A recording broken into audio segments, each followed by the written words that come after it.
मेरा नाम सृष्टि है और मेरी उम्र 26 साल है। हमारी शादी को आज पूरे 2 साल हो चुके हैं। ये 2 साल मेरी जिंदगी के सबसे सुकून भरे और सबसे ज्यादा बेचैन साल रहे हैं। सुकून इसलिए कि मुझे विवेक जैसा अच्छा पति मिला, और बेचैनी इसलिए कि इन 2 सालों में मेरा आंगन संतान की किलकारियों से खाली रहा।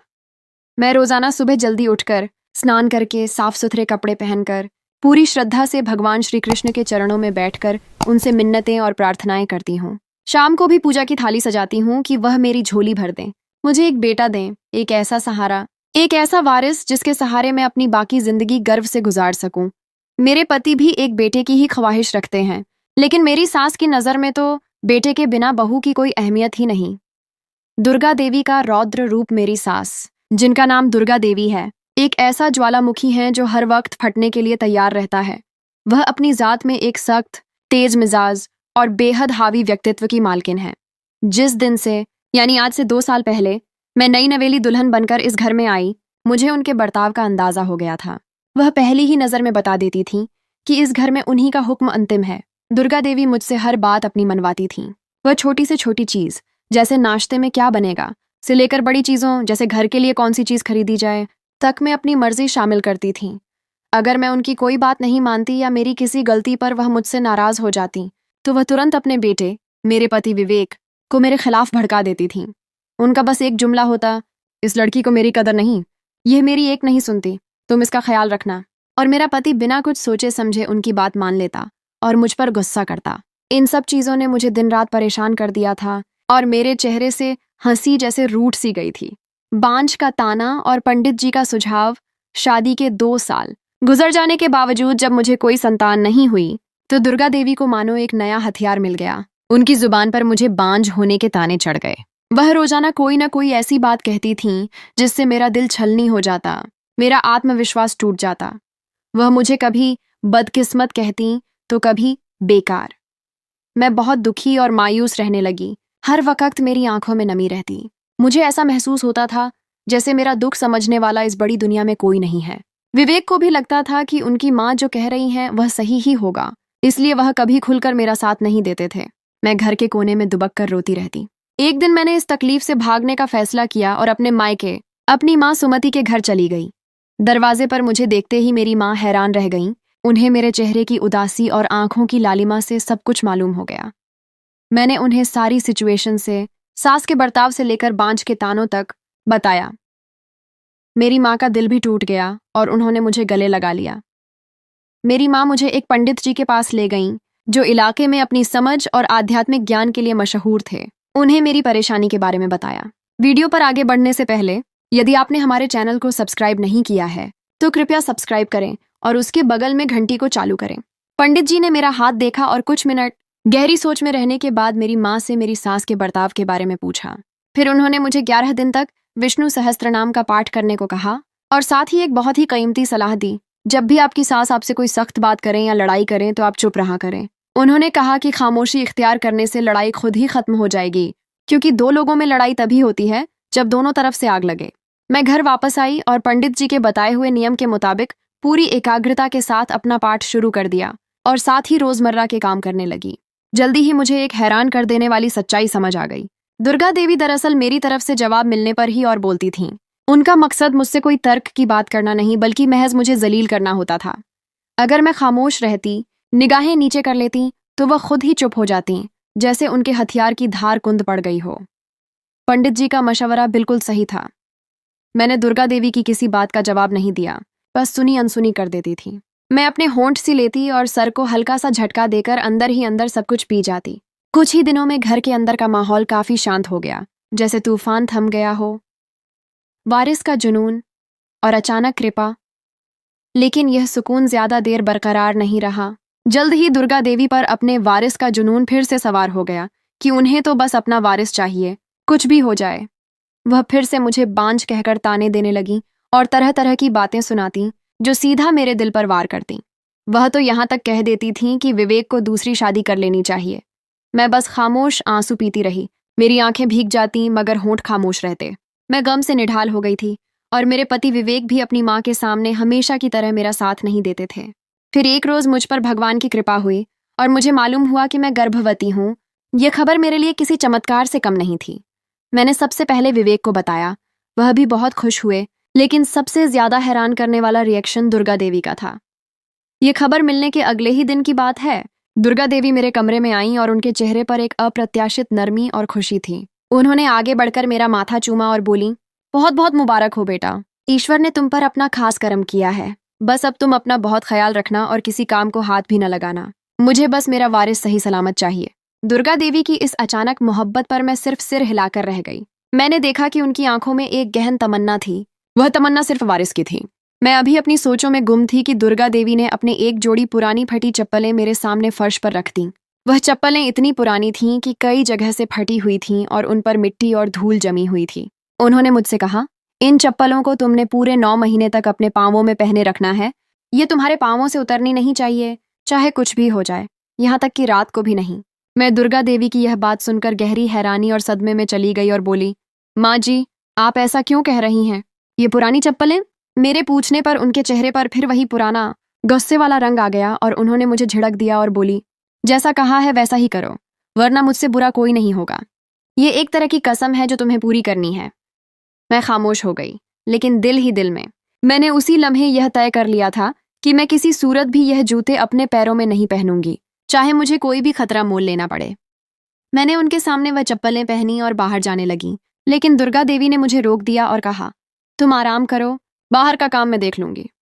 दुर्गा देवी के जाने के बाद मैं गहरी सोच में पड़ गई कि उन्होंने मुझे अपनी पुरानी चप्पलें क्यों दी हैं।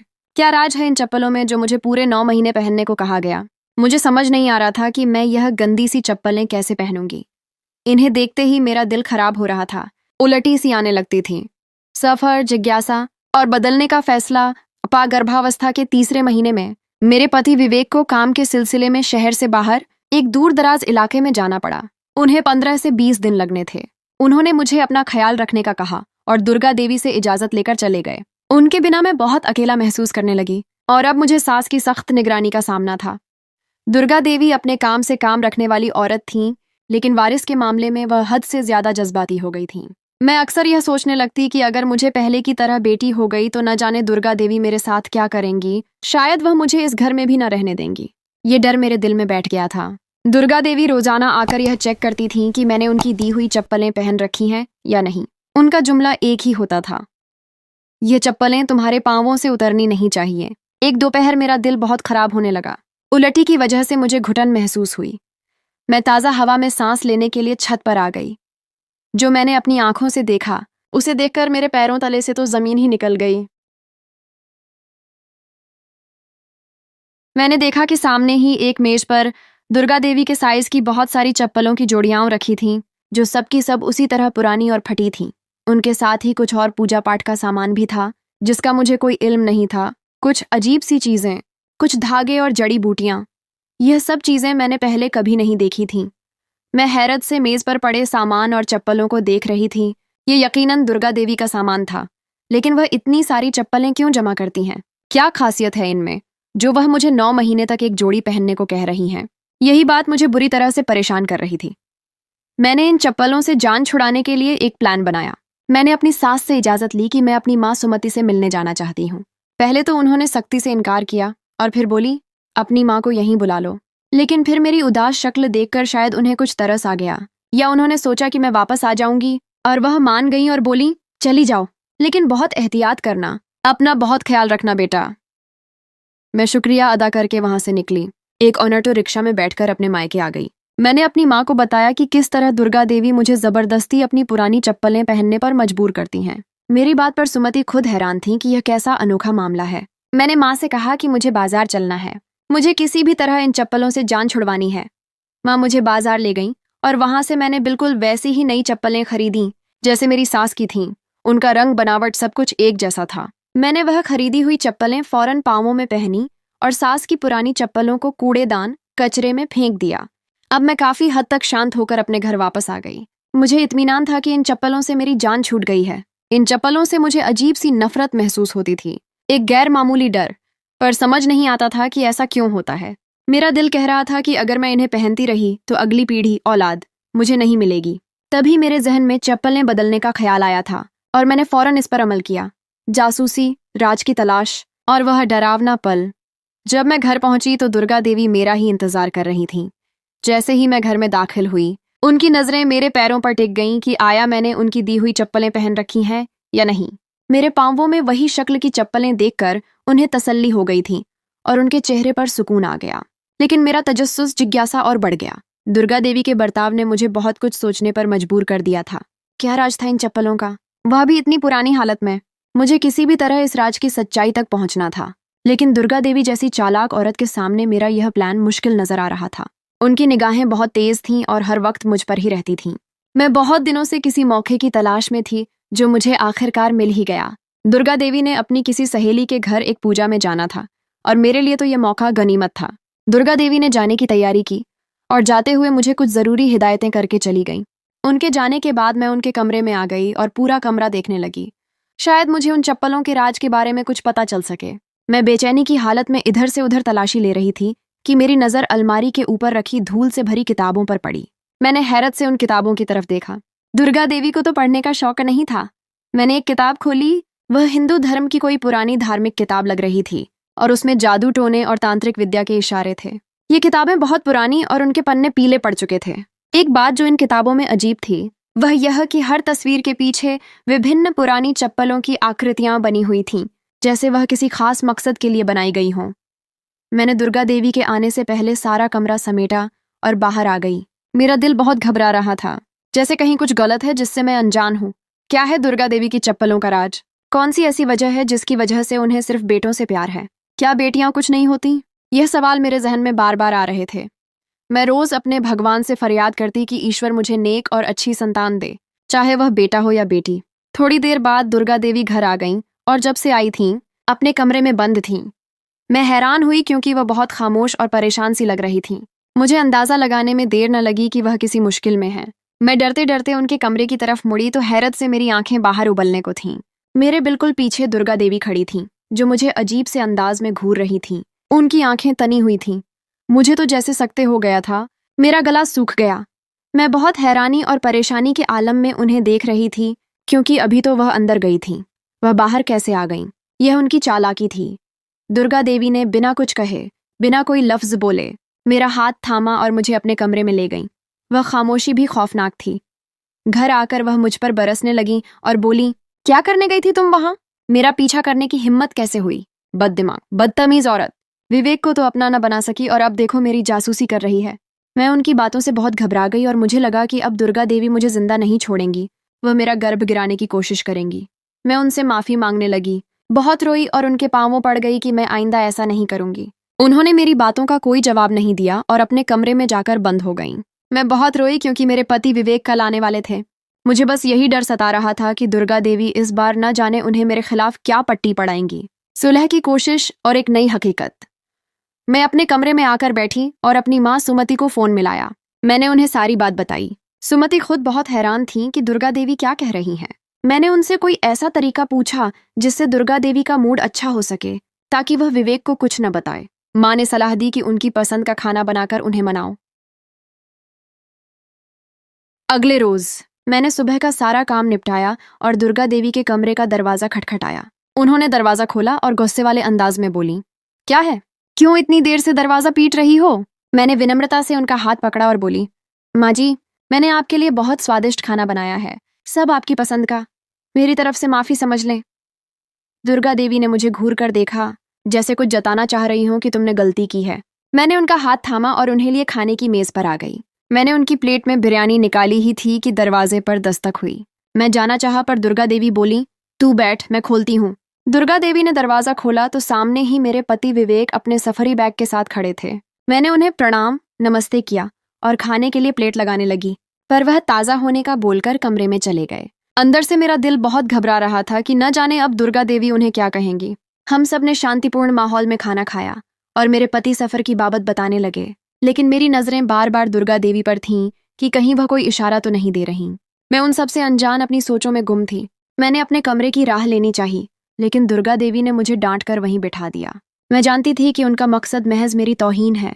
मैंने दुर्गा देवी को आंखों ही आंखों में इल्तिजा की। मेरे आंसुओं ने कुछ कहने की कोशिश की तो उन्हें भी शायद मुझ पर कुछ तरस आ गया और उन्होंने विवेक को कुछ नहीं बताया।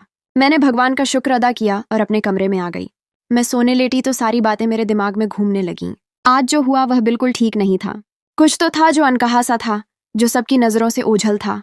मैंने सारी रात करवटें बदलते गुजारी। बस जहन में यही सोचें घूम रही थीं कि उन चप्पलों के राज से पर्दा कैसे उठाया जाए। एक और सुराग और सफर पर पाबंदी। मैंने सुबह होते ही अपना सारा काम निपटाया और दुर्गा देवी के पास बैठ गई। वह मुझे विवेक के बचपन की बातें बताने लगीं, लेकिन उनकी आंखों में मुझे एक हसरत दिखाई दी, एक ममता की तड़प दिखाई दी, जो किसी बहुत बड़े गम की तरफ इशारा कर रही थी। मैं हैरत से उनकी बातें सुन रही थी, क्योंकि आज वह पहली बार मुझसे इस तरह खुलकर विवेक के बचपन की बातें कर रही थीं। मेरा भी दिल किया तो उन्हें सुनने लगी। वह अपनी गुजरी जिंदगी, विवेक का बचपन मुझसे सब साझा कर रही थीं। मैं उनकी बातों पर मुस्कुराते हुए अपने पेट पर हाथ रख देती। कल को मैंने भी तो इसी ओहदे पर फायज होना था। दुर्गा देवी की नजर अचानक घड़ी पर पड़ी तो वह चौंक कर तेजी से अपने कमरे में चली गईं। वहां से बाहर आई तो उनके हाथ में कल की तरह एक शॉपर था। मैं कल के वाकये से डरी हुई थी तो कुछ पूछना मुनासिब न समझा। दुर्गा देवी तेज कदम उठाती घर से निकलती चली गईं। मैंने हैरत से उनकी जल्दबाजी नोट की। उनकी हालत बहुत अजीब थी, जैसे कुछ बहुत कीमती हो जो वह खोना नहीं चाहती। मैं हिम्मत नहीं हारना चाहती थी। मैंने रूप बदलकर उनका पीछा किया तो मालूम हुआ कि आज भी दुर्गा देवी उसी घर में आई हैं जहां कल आई थीं। मुझे इस घर के बारे में जिज्ञासा हुई कि ऐसा क्या है इस घर में जो दुर्गा देवी रोज यहाँ आती हैं। उनकी ऐसी कौन सी कीमती चीज है जो यहाँ छुपी हुई है। मैंने देखा कि तकरीबन आधे घंटे के बाद दुर्गा देवी बाहर आईं और उनके हाथ बिल्कुल खाली थे। अब मैं घर देख चुकी थी तो मैंने सोचा कि कल ही किसी भी हाल में इस घर के अंदर का राज जानकर रहूंगी। मैं दुर्गा देवी के घर पहुंचने से पहले घर पहुंची और अपने काम में मशगूल हो गई। जब दुर्गा देवी घर आईं तो मुझे किचन में काम करता देखकर छत की तरफ चली गईं। मैंने भी उनका पीछा किया और छत पर आ पहुंची।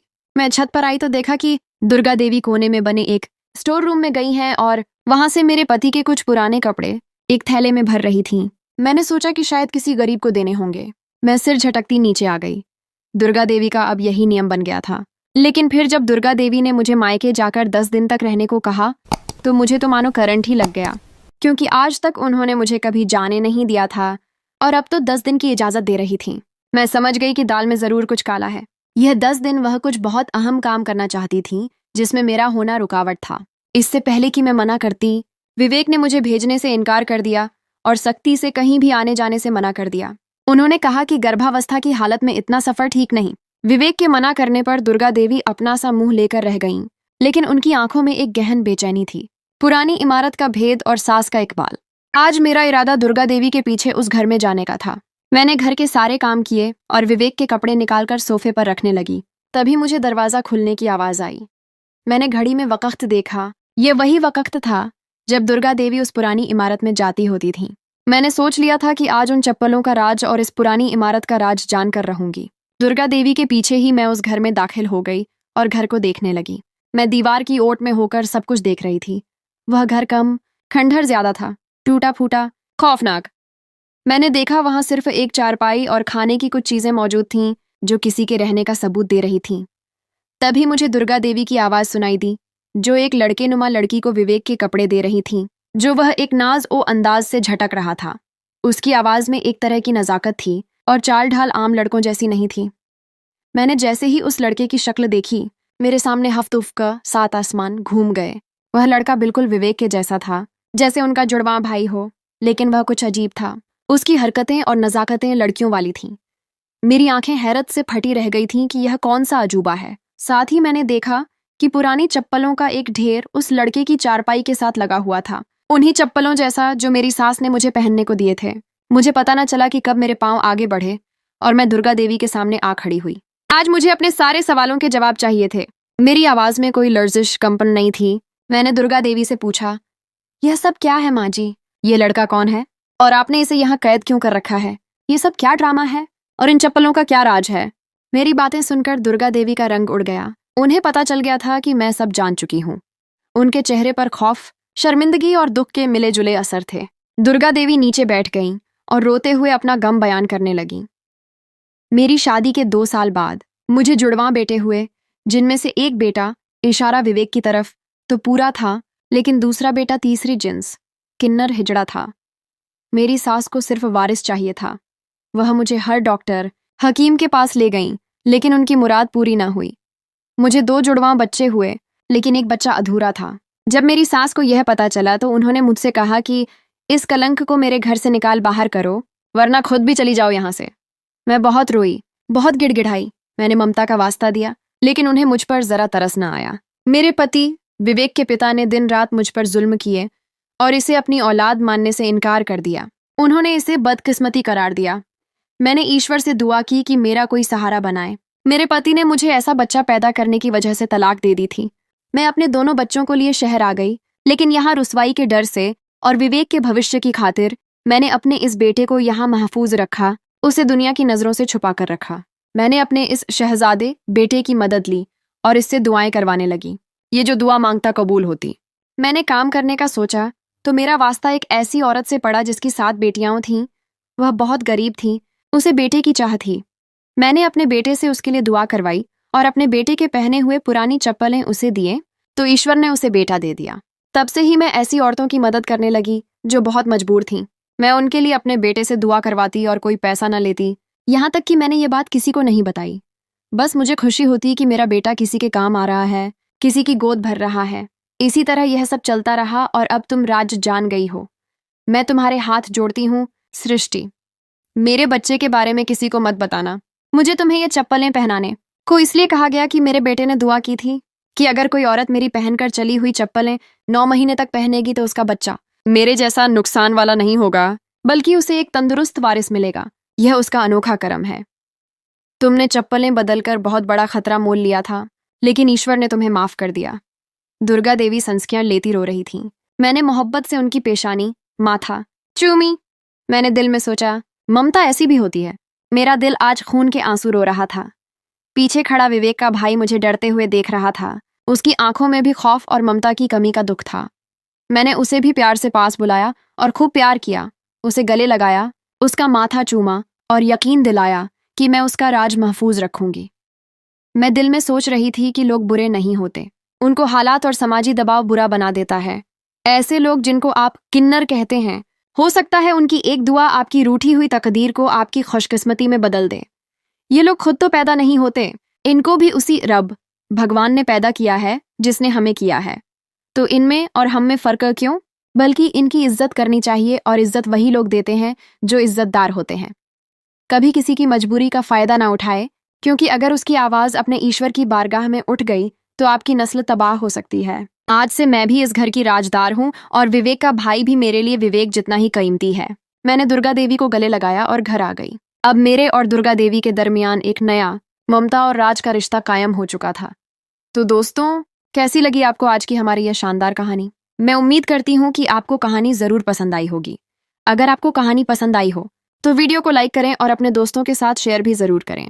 और भी इसी तरह की शानदार और मजेदार कहानियां देखने के लिए हमारे चैनल को सब्सक्राइब कर लें और साथ मौजूद घंटी के बटन को भी प्रेस कर दें। मिलेंगे आपसे किसी एक और शानदार सी कहानी के साथ। तब तक के लिए धन्यवाद।